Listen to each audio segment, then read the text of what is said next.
Bismillahirrahmanirrahim.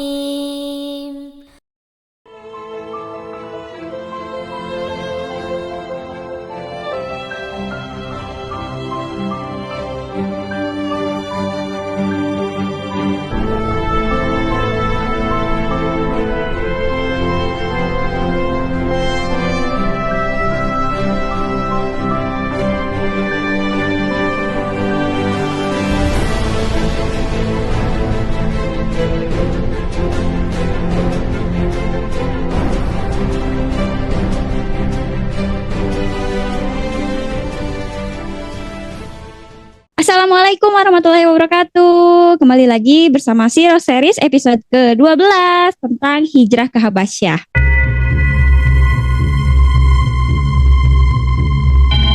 Mekah tidak lagi sama bagi kaum muslim. Setelah dakwah Rasulullah dilakukan secara terbuka, tekanan dari Quraisy semakin menjadi-jadi. Mereka tidak hanya mencaci dan menertawakan, tetapi juga menyiksa dengan cara yang kejam. Siapa saja yang mengikuti Muhammad akan dianggap sebagai ancaman. Jika mereka berasal dari keluarga terpandang, mereka akan dipermalukan. Jika mereka dari kalangan budak dan miskin, mereka akan disiksa tanpa ampun. Tidak ada tempat aman lagi di Mekah. Beberapa orang muslim tidak lagi bisa berjalan di kota tanpa dihina atau dilempari batu. Rumah mereka dilempari kotoran, makanan mereka dirampas, dan keluarga mereka sendiri memusuhi mereka. Abu Lahab bahkan melarang siapapun berdagang dengan keluarga Rasulullah, membuat mereka kelaparan dan kekurangan bahan makanan. Di tengah penderitaan itu, Rasulullah terus memberikan semangat kepada para sahabatnya. Namun beliau juga sadar bahwa tidak semua dari mereka bisa bertahan di Mekah. Maka pada suatu hari, Rasulullah mengumpulkan beberapa orang sahabat yang telah mengalami siksaan paling berat dan berkata, "Di negeri Habasyah, ada seorang raja yang tidak akan menzolimi siapapun. Pergilah ke sana sampai Allah memberikan jalan keluar bagi kita semua." Maka inilah pertama kalinya dalam sejarah Islam hijrah dimulai. Mereka harus meninggalkan rumah, harta benda, dan tanah kelahiran mereka. Mereka harus berjalan ke negeri asing, jauh dari keluarga dan kehidupan yang mereka kenal. Tetapi mereka tahu ini adalah satu-satunya jalan untuk bertahan hidup. Namun perjalanan ini tidaklah mudah. Quraisy tidak akan tinggal diam. Mereka akan melakukan apapun untuk menghentikan hijrah ini. Bahkan jika itu berarti mengejar dan membawa mereka kembali dengan paksa.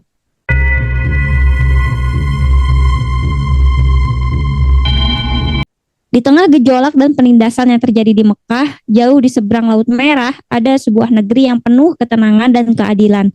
Negeri itu adalah Habasyah, sekarang lebih dikenal sebagai Ethiopia. Sebuah negeri yang hijau, subur, dan penuh kedamaian. Di sanalah seorang raja yang terkenal dengan kebijaksanaannya memerintah dengan penuh keadilan. Nama raja itu adalah Najasyi. Ia bukan hanya seorang raja yang berkuasa, tetapi juga seorang pemimpin yang tidak pernah menzolimi siapapun di negerinya. Di Habasyah, setiap orang, baik penduduk asli maupun pendatang, diperlakukan dengan adil dan diberikan perlindungan. Tidak ada yang boleh disiksa atau diperlakukan dengan tidak manusiawi. Rasulullah tahu bahwa negeri ini adalah tempat yang paling aman untuk kaum muslim. Maka beliau menyarankan para sahabatnya untuk meninggalkan Mekah secara diam-diam dan mencari perlindungan di sana. Tetapi ini bukan hanya tentang keselamatan, ini tentang harapan. Habasyah adalah harapan baru bagi kaum muslim. Mereka tidak hanya mencari tempat untuk berlindung, tetapi juga sebuah kesempatan untuk beribadah dengan tenang, tanpa takut untuk dihina atau disiksa. Mereka tahu bahwa di bawah perlindungan Raja Najasyi, mereka akan aman. Namun perjalanan ini tidak akan mudah, jaraknya jauh, lautan harus diseberangi. Dan Quraisy pasti akan mencoba menghentikan mereka. Tetapi bagi mereka yang telah disiksa, yang telah kehilangan segalanya di Mekah, ini adalah kesempatan yang tidak boleh disia-siakan. Dengan tekad yang kuat, hijrah Habasyah pun dimulai.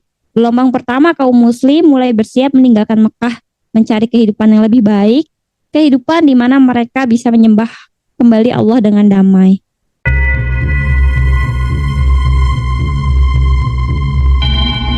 Malam itu, sekelompok kecil kaum muslimin siap-siap meninggalkan Mekah.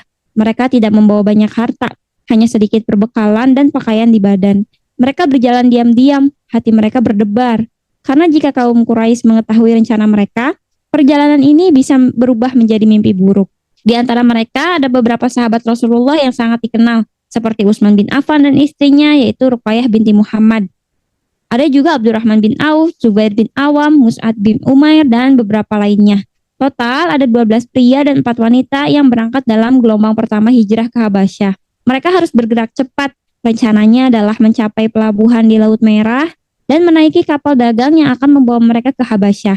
Namun perjalanan ini sangat berbahaya karena Quraisy sudah mulai mencurigai pergerakan mereka.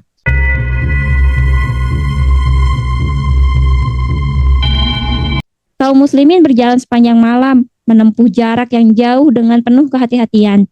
Mereka tidak bisa berjalan dalam kelompok yang besar, karena itu akan menarik perhatian. Beberapa berjalan dalam kelompok kecil, seakan-akan mereka hanya musafir biasa yang hendak berdagang. Ketika fajar menyingsing, mereka akhirnya mendekati pelabuhan. Tetapi saat itu juga mereka mendapat kabar buruk. Quraisy telah mengetahui rencana mereka pada saat itu. Quraisy segera mengirim orang-orang mereka untuk mengejar para muslimin. Jika mereka tertangkap, mereka pasti akan disiksa atau bahkan dibunuh. Tetapi Allah telah menetapkan sesuatu yang lebih baik untuk mereka. Saat para pengejar Quraisy berpacu menuju pelabuhan, para muslimin sudah lebih dulu sampai. Dan dengan izin Allah, tepat sebelum pasukan Quraisy tiba, kapal yang membawa mereka telah berlayar meninggalkan pantai. Para pengejar Quraisy hanya bisa menatap dengan marah dari kejauhan. Mereka telah gagal menghentikan kaum muslimin. Hijrah pertama dalam Islam telah berhasil. Dengan hati yang penuh harapan, para sahabat Rasulullah menatap ke depan. Negeri baru menanti mereka. Sebuah tempat di mana mereka bisa menyembah Allah tanpa rasa takut. Perjalanan ini belum berakhir, tetapi ini adalah awal dari kebebasan. Setelah perjalanan yang panjang dan penuh ketegangan, kapal yang membawa kaum muslim akhirnya mencapai negeri Habasyah. Mata mereka menatap dataran yang asing, tetapi hati mereka penuh harapan. Mereka kini berada di tempat yang lebih aman dari ancaman Quraisy. Habasyah, negeri yang hijau, yang jauh berbeda dengan gurun panas di Mekah. Udara di sini sejuk, tanahnya subur, dan tidak ada orang yang menyiksa mereka karena beriman kepada Allah. Namun mereka tetap berhati-hati bagaimana penduduk negeri ini akan menerima mereka. Kaum muslim akhirnya memasuki kota.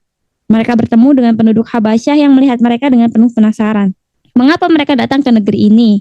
Para sahabat menjelaskan bahwa mereka adalah orang-orang yang sedang mencari perlindungan. Mereka tidak ingin berperang, mereka tidak ingin membuat kekacauan. Mereka hanya ingin beribadah kepada Allah dengan tenang. Mendengar hal ini, penduduk Habasyah yang terkenal baik hati tidak menolak mereka. Mereka dipersilahkan untuk tinggal di negeri ini, untuk beristirahat dan melanjutkan kehidupan yang lebih baik. Akhirnya, kaum muslimin bisa bernapas lega. Namun kaum muslimin tahu bahwa ada seseorang yang lebih penting dari penduduk biasa, Raja Najasyi. Beliau adalah satu-satunya orang yang bisa benar-benar melindungi mereka. Maka mereka pun meminta izin untuk menghadap raja. Dengan izin Allah, Raja Najasyi menerima mereka dengan tangan yang terbuka. Ia mendengarkan kisah mereka, bagaimana mereka telah ditindas di Mekah, bagaimana mereka hanya ingin beribadah kepada Tuhan yang satu, dan bagaimana Rasulullah mengutus mereka untuk mencari perlindungan ke negerinya. Setelah mendengar kisah mereka, Raja Najasyi tersenyum dengan suara yang lembut dan penuh wibawa. Ia berkata, "Negeri ini adalah negeri yang aman. Selama aku masih hidup, tidak ada seorang pun yang boleh menyakiti kalian." Mata kaum muslim berkaca-kaca. Mereka kini benar-benar selamat. Untuk pertama kalinya dalam bertahun-tahun, mereka tidak lagi harus bersembunyi, tidak lagi harus takut, tidak lagi harus menahan rasa sakit dari siksaan Quraisy. Habasyah telah menjadi rumah baru bagi mereka. Namun kabar tentang hijrah mereka telah sampai ke telinga Quraisy rupanya. Quraisy tidak akan tinggal diam. Mereka akan melakukan apapun untuk membawa para muslimin kembali ke Mekah. Bahkan jika itu berarti menghadap Raja Najasyi sendiri.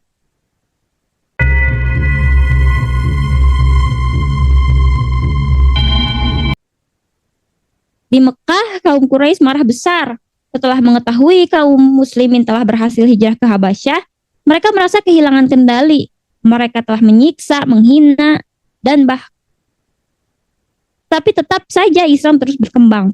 Dan sekarang orang-orang yang mereka anggap lemah justru mendapatkan perlindungan dari seorang raja besar di negeri asing.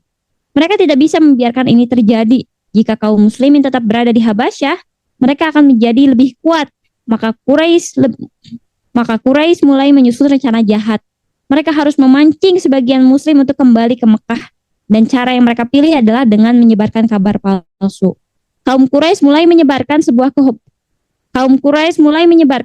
kebohongan besar. Mereka berkata bahwa orang-orang Quraisy sudah menerima Islam. Mereka tidak lagi menentang Muhammad. Kini kalian bisa kembali ke Mekah tanpa rasa takut. Ketika kabar ini sampai ke Habasyah, hati beberapa kaum muslim terguncang. Benarkah? Apakah kaum Quraisy benar-benar telah menerima ajaran Rasulullah? Jika itu benar, maka mereka bisa pulang.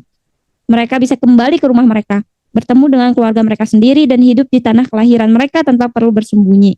Sebagian lagi dari mereka memutuskan untuk memeriksa kebenaran kabar ini.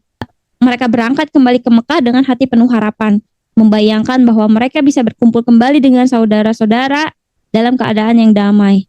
Namun ketika mereka kembali ke Mekah, mimpi indah itu hancur. Tidak ada yang berubah. Quraisy masih membenci Islam, para pemimpinnya masih menyiksa kaum muslim, dan Rasulullah masih menghadapi perlawanan yang keras. Mereka telah tertipu oleh muslihat Quraisy, dan kini mereka telah terjebak. Sebagian dari mereka tertangkap dan disiksa sebagai hukuman karena meninggalkan Mekah sebelumnya.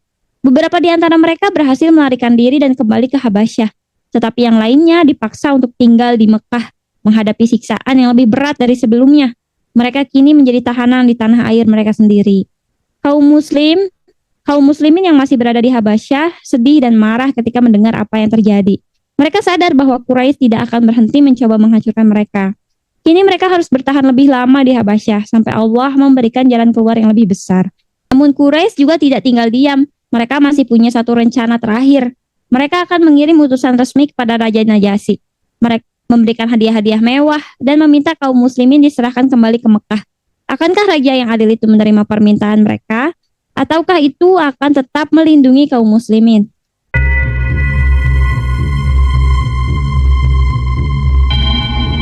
Hijrah ke Habasyah bukan hanya tentang menyelamatkan diri dari siksaan Quraisy. Ini adalah langkah pertama dalam strategi dakwah Islam. Rasulullah mengajarkan kepada para sahabat bahwa Islam akan selalu memiliki jalan keluar, bukan di saat yang paling sulit.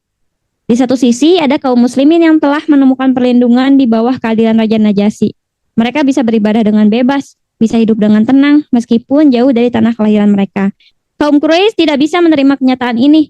Mereka masih ingin menghancurkan Islam, dan kini mereka telah mengirimkan utusan khusus ke Habasyah, membawa hadiah-hadiah mewah, untuk membujuk Raja Najasyi agar mengusir kaum muslimin dan menyerahkan mereka kembali ke Quraisy. Tetapi keputusan ada di tangan Raja Najasyi. Akankah ia menyerahkan kaum muslim kepada Quraisy ataukah ia akan tetap melindungi mereka?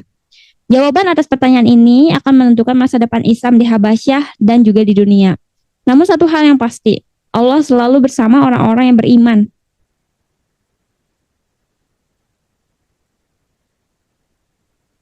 Meskipun mereka harus meninggalkan tanah kelahiran mereka sendiri, meskipun mereka harus hidup dalam keterasingan, Allah telah memberikan mereka tempat perlindungan yang aman.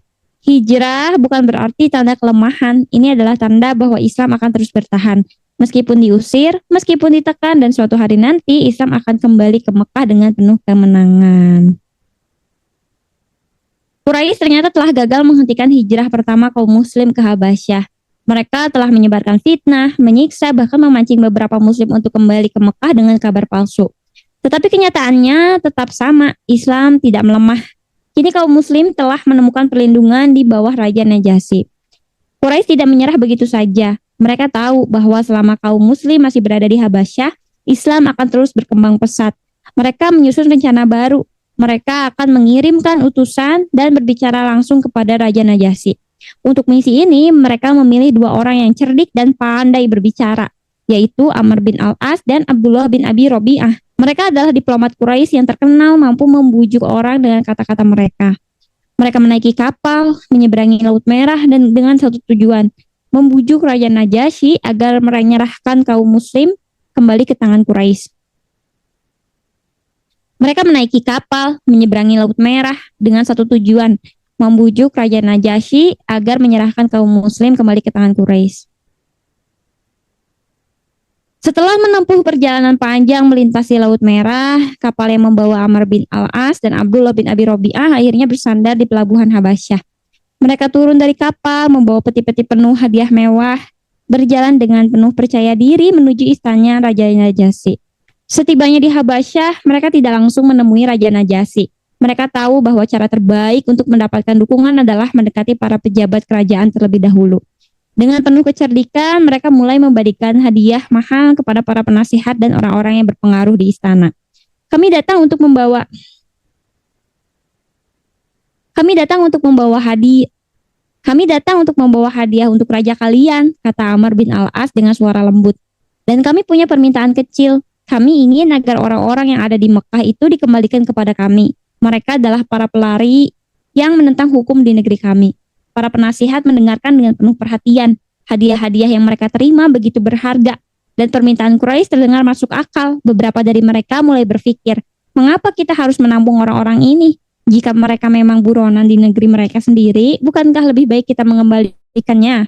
Dengan rencana yang tampaknya berjalan sesuai keinginan mereka, Amr bin Al-As dan Abdullah bin Abi Robi'ah akhirnya meminta audiensi langsung kepada Raja Najasyi. Jika mereka bisa meyakinkan sang raja, maka kaum muslim akan kembali ke tangan Quraisy.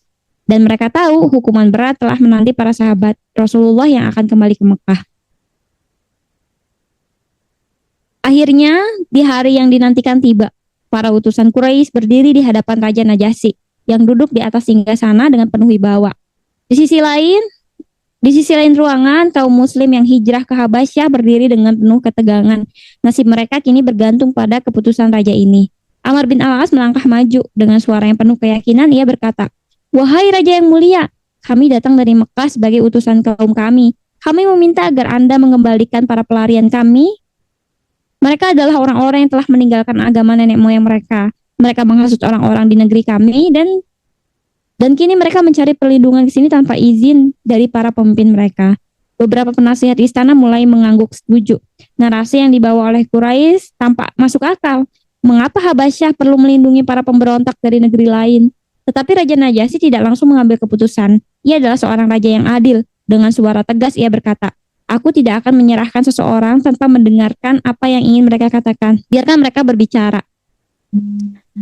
Dari barisan kaum muslim, seorang pria melangkah maju. Ia adalah Ja'far bin Abi Thalib, sepupu Rasulullah. Dengan tenang dan penuh keyakinan ia berbicara, "Wahai raja yang mulia, kami dahulu adalah kaum yang hidup dalam kebodohan. Kami menyembah berhala, memakan bangkai, berbuat zolim, dan tidak menghormati hak-hak sesama.